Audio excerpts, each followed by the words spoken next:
Dans un couloir d'hôpital militaire à Bobo-Dioulasso, le silence pèse plus lourd que les ordres. Un homme entre sans escorte, sans caméra. Le président Ibrahim Traoré pose sa main sur l'épaule d'un soldat bandé, et ce simple geste bouleverse une armée entière, fatiguée mais debout. Pourquoi un acte si discret devient-il une déclaration de souveraineté pour le Burkina Faso? Parce qu'en cet instant, la présence devient langage et rappelle qu'un vrai pouvoir ne s'impose pas par la peur, mais se prouve dans la douleur partagée. Le geste d'Ibrahim Traoré ne fut pas une mise en scène, mais une promesse. Il annonçait qu'au Burkina Faso, le commandement ne se mesurerait plus à la distance hiérarchique, mais à la proximité humaine. Ce soir-là, dans le silence de Bobo-Dioulasso, s'esquissait une ligne de front nouvelle, celle entre le souvenir des défaites et la possibilité d'un renouveau.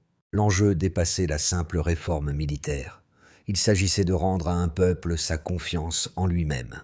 Une armée reconstruite, c'était une nation réanimée.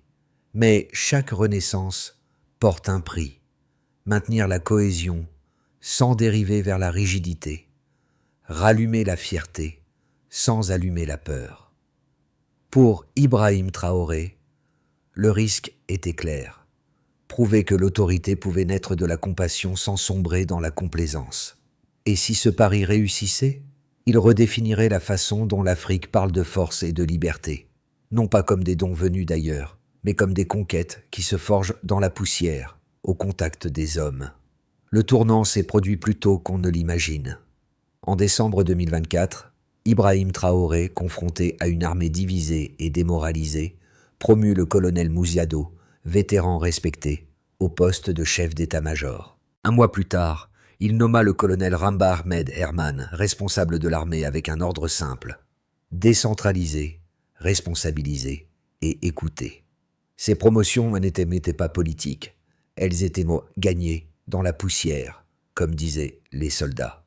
Sous cette direction renouvelée, 5 brigades d'intervention rapide, les Beurs, furent créées. Leur mission: agir vite, frapper fort et s'adapter aux tactiques ennemies.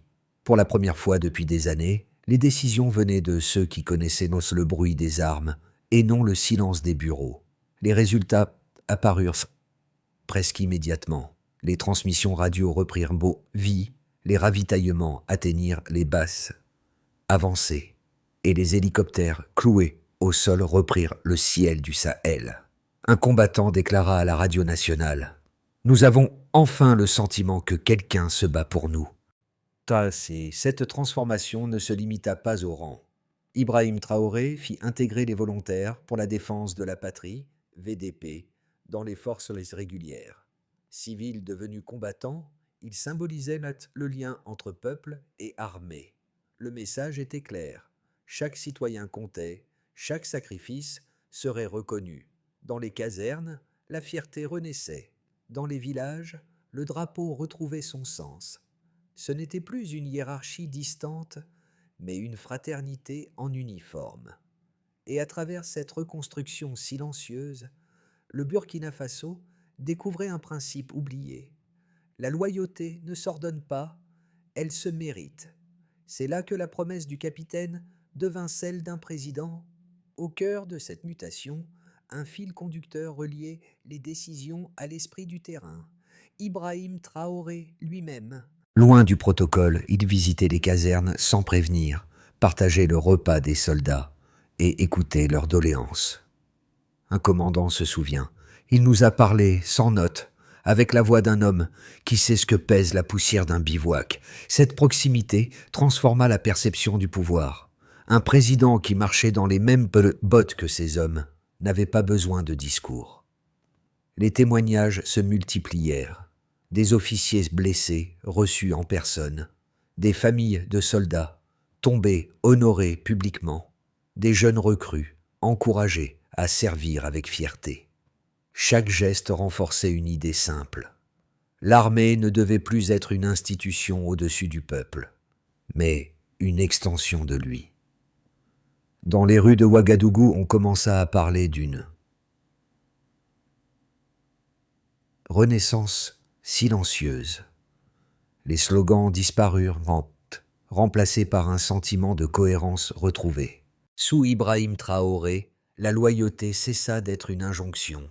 Elle devint un pacte moral.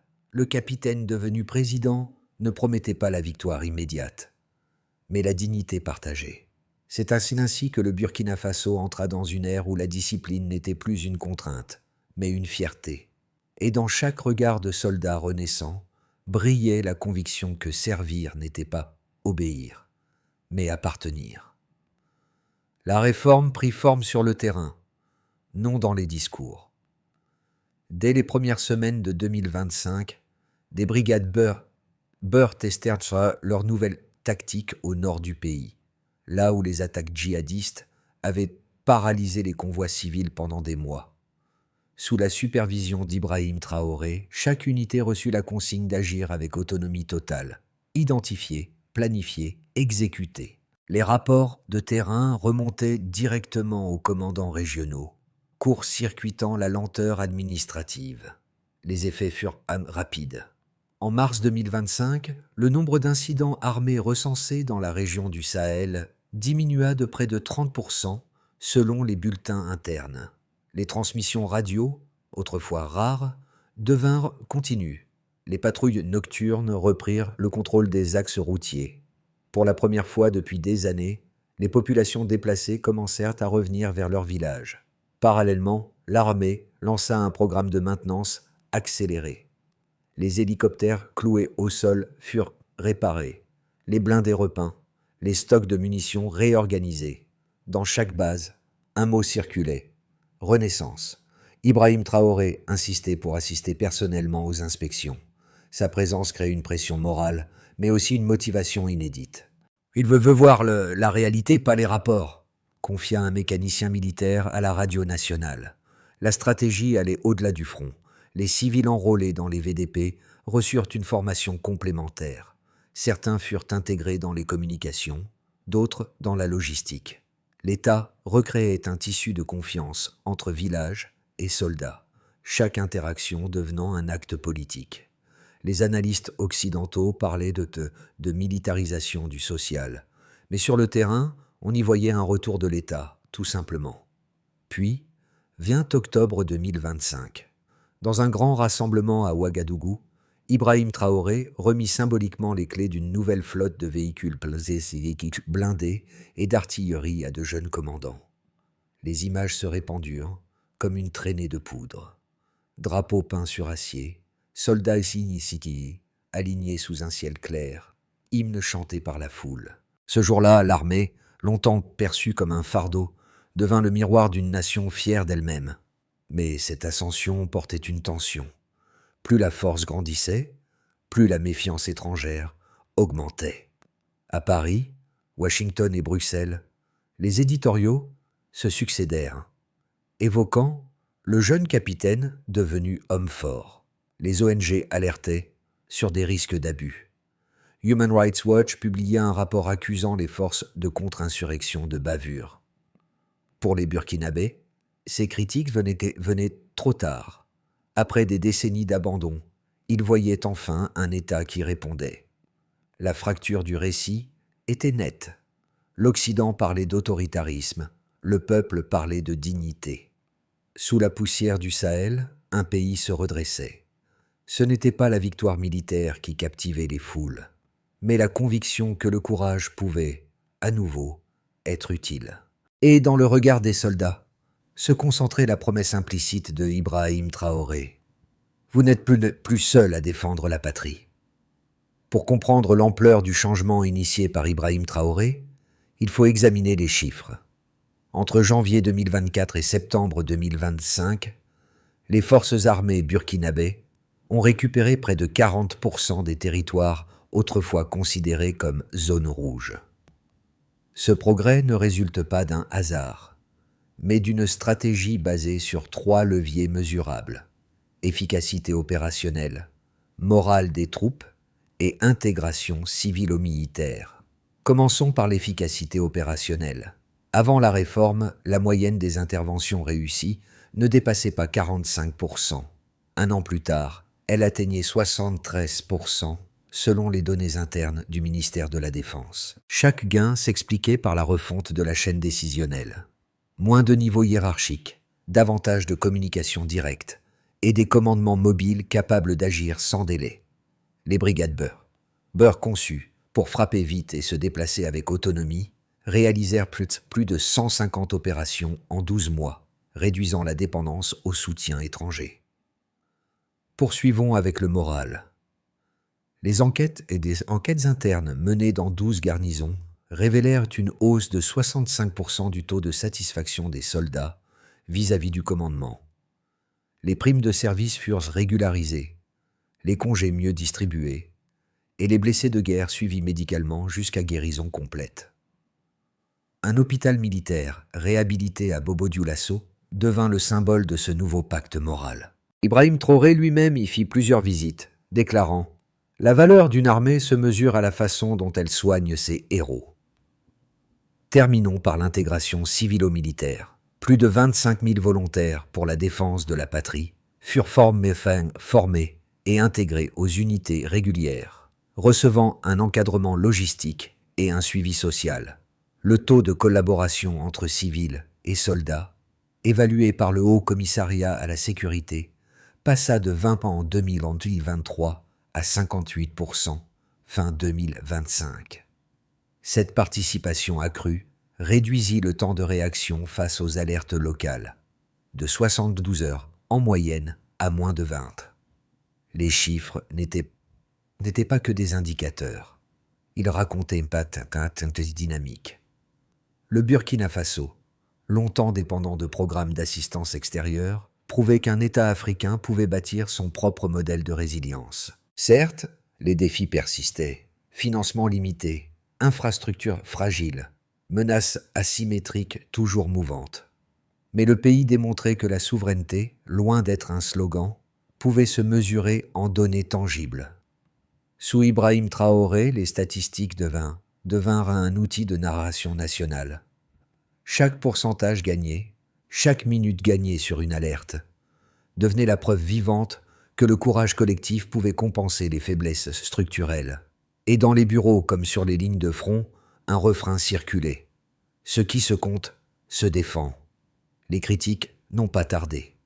À Paris et Washington, des diplomates voyaient dans la montée en puissance d'Ibrahim Traoré le signe d'une dérive autoritaire. Les rapports d'ONG évoquaient des violations présumées lors d'opérations de contre-insurrection, tandis que les éditoriaux parlaient d'un jeune autocrate africain manipulant la ferveur populaire. Pour eux, la discipline retrouvée cachait une centralisation du pouvoir. Le renouveau militaire masquait une militarisation politique. Face à ce récit, un autre émergeait, tout aussi cohérent. Dans les rues de Ouagadougou, les citoyens répondaient « Ce n'est pas la peur qui nous guide, c'est la mémoire ».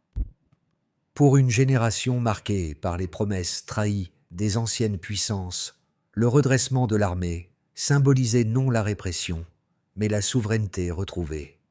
Un enseignant déclara à la radio « L'Occident nous a prêté des discours, pas la sécurité ». Sous Ibrahim Traoré, le peuple voyait enfin un État qui agissait avant de parler. Le débat devint philosophique. Peut-on condamner un pays pour avoir choisi la force comme instrument de survie après des décennies d'abandon international ?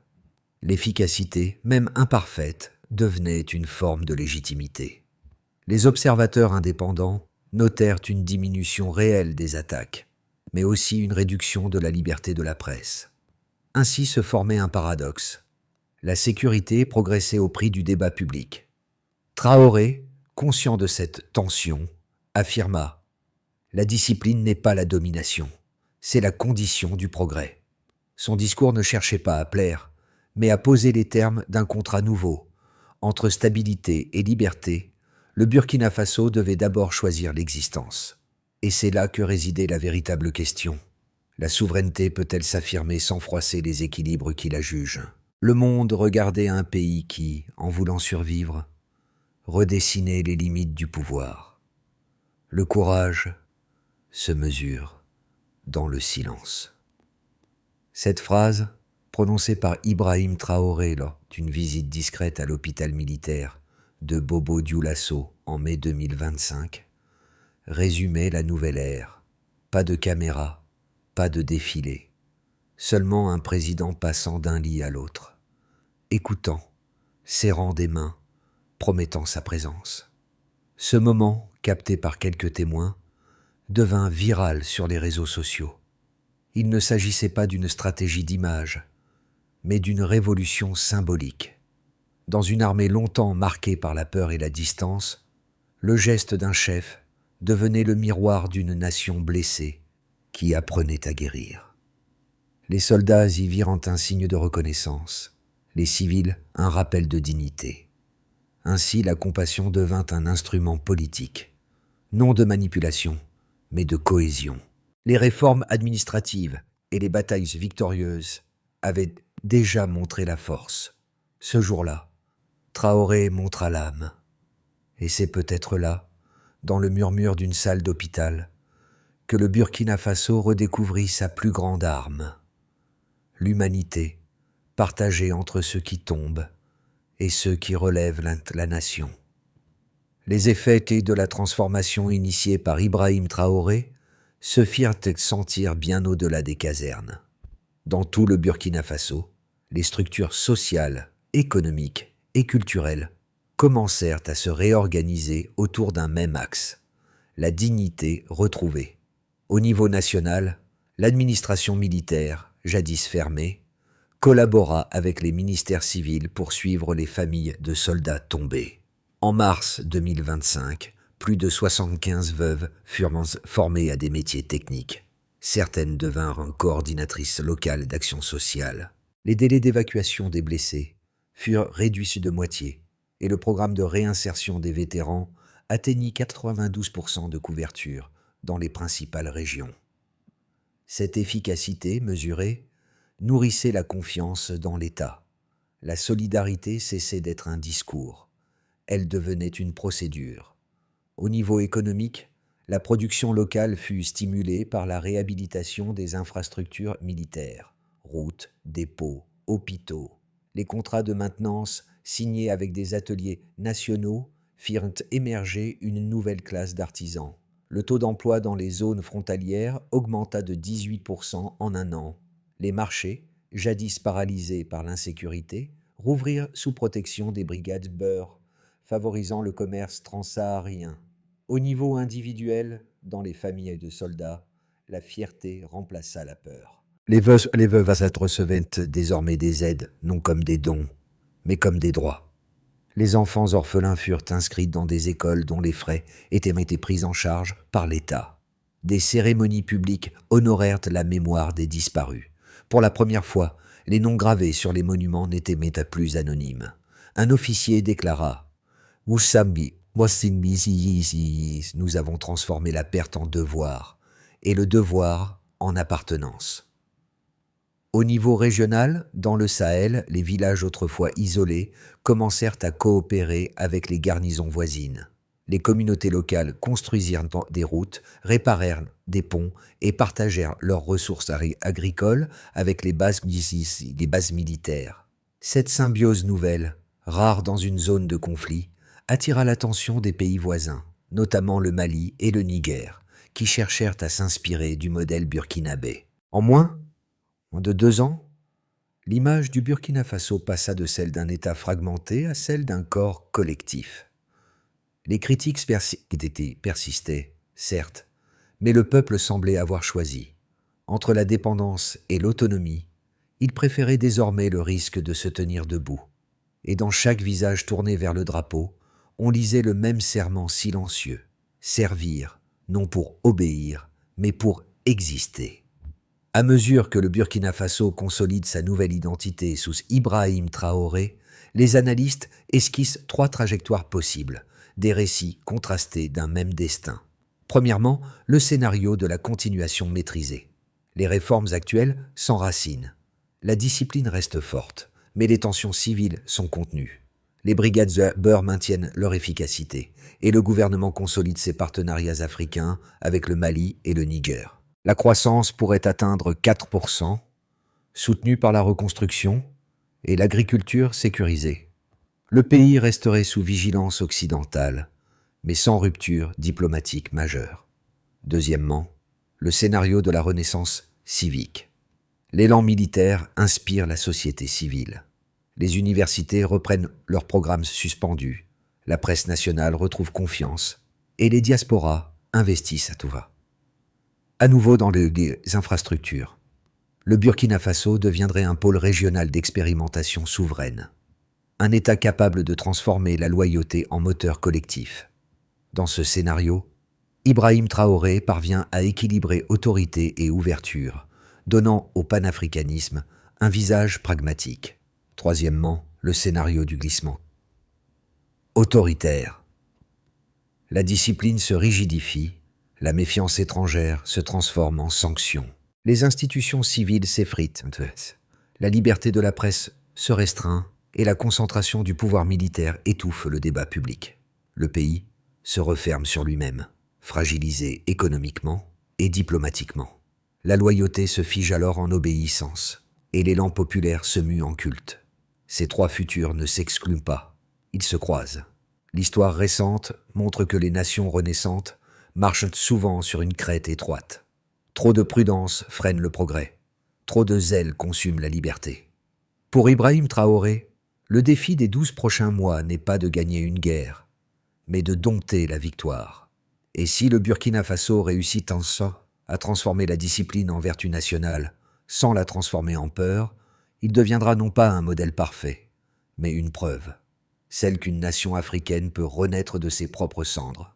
Dans les rues de Ouagadougou, le changement ne se lit pas seulement dans les discours, mais dans les visages. Sous Ibrahim Traoré, la fierté nationale s'est muée en rituel quotidien. Drapeaux hissés à l'aube, uniformes repassés avec soin, hymnes repris dans les écoles. Le peuple, longtemps spectateur de sa propre histoire, est redevenu acteur. Les jeunes urbains, première catégorie touchée, voient dans la réforme militaire une école de discipline et de mérite. Les inscriptions dans les académies de formation civique ont augmenté de 22% en un an. Pour beaucoup, l'exemple du capitaine devenu président prouve que la légitimité peut encore se gagner par le service. La jeunesse ne parle plus seulement de partir, mais de rester pour construire. Les familles rurales, ensuite, sentent la différence dans leur quotidien. L'armée restaure les routes, distribue les vivres, protège les récoltes. Ce n'est pas une propagande, mais une présence concrète. Des uniformes désormais associés à la protection, et non à la peur. Un vieux fermier résume, « Avant, les soldats passaient. Maintenant, ils s'arrêtent, mais c'est pour aider. » Enfin, la diaspora burkinabé redécouvre un lien longtemps rompu. Des collectes sont organisées à Paris, Abidjan, Montréal pour soutenir les orphelins et les veuves. Les réseaux sociaux amplifient cette onde de solidarité, tandis que les artistes locaux transforment l'histoire récente en chansons et en fresques murales. Pour la première fois depuis longtemps, les Burkinabés, du village à l'étranger, partagent le même récit. Et ce récit a un visage, celui d'un homme qui a rappelé à un pays que la dignité ne s'exporte pas, elle se pratique. Face à l'élan créé, Ibrahim Traoré sait qu'une révolution sans méthode se dissout dans l'émotion. C'est pourquoi, dès janvier 2026, son gouvernement élabora une feuille de route, articulée autour de 5 axes: discipline, éducation, autonomie, mémoire et transparence. Premièrement, la discipline institutionnelle. Une réforme de la fonction publique fut engagée pour aligner les standards civils sur la rigueur militaire. Ponctualité, responsabilité et évaluation trimestrielle. L'objectif, transformer la culture du service, pas seulement les structures. Deuxièmement, l'éducation et la transmission. Des programmes scolaires introduisirent un module civisme et résilience afin d'enseigner aux jeunes générations la notion de devoir partagé. Chaque école adopta un ancien soldat ou vétéran comme parrain de discipline. Troisièmement, l'autonomie économique. Les anciens combattants furent réaffectés dans les secteurs productifs: agriculture, construction sociaux, ingénierie locale. Un fonds d'investissement social, alimenté par les taxes minières, a soutint les coopératives créées par les familles de militaires. Quatrièmement, la mémoire et la reconnaissance. Un calendrier national de commémoration fut établi. Chaque 5 mai, la journée du service, célèbre les soldats et civils tombés pour la patrie. Des monuments furent restaurés dans 10 provinces, portant les noms de héros oubliés. Cinquièmement, la transparence et la redevabilité. Une cellule indépendante, la Commission nationale de discipline et d'éthique, fut créée pour enquêter sur les abus au sein de l'armée. Cette mesure, audacieuse, visait à prouver que la rigueur n'exclut pas la justice. Ainsi, la révolution burkinabé se dotait d'un plan mesurable, une transformation durable, où la fidélité cesse d'être sentiment et devient gouvernance. Au crépuscule de cette histoire, Ibrahim Traoré revient à Bobo Dioulasso, là où tout avait commencé. Le même hôpital, les mêmes murs, mais une atmosphère différente. Cette fois, les blessés sourient, les couloirs ne résonnent plus du silence, de la résignation. Sur un mur fraîchement repeint, une phrase gravée attire le regard. Tu es vu, tu es utile, tu es mémoire. Le président s'arrête, pose sa main là où, jadis, il avait posé celle sur l'épaule du soldat. Ce geste, devenu symbole, boucle le cercle. Il ne s'agit plus de reconstruire l'armée, mais de reconstruire l'estime, celle d'un peuple qui a choisi de se tenir debout, même seul. Dans les yeux des soldats, on ne lit plus la fatigue, mais la continuité. Chaque cicatrice est désormais un mot d'une même phrase nationale. Et tandis que le drapeau du Burkina Faso flotte au-dessus du toit de l'hôpital, une certitude s'impose. La loyauté, quand elle est sincère, peut refonder une nation entière.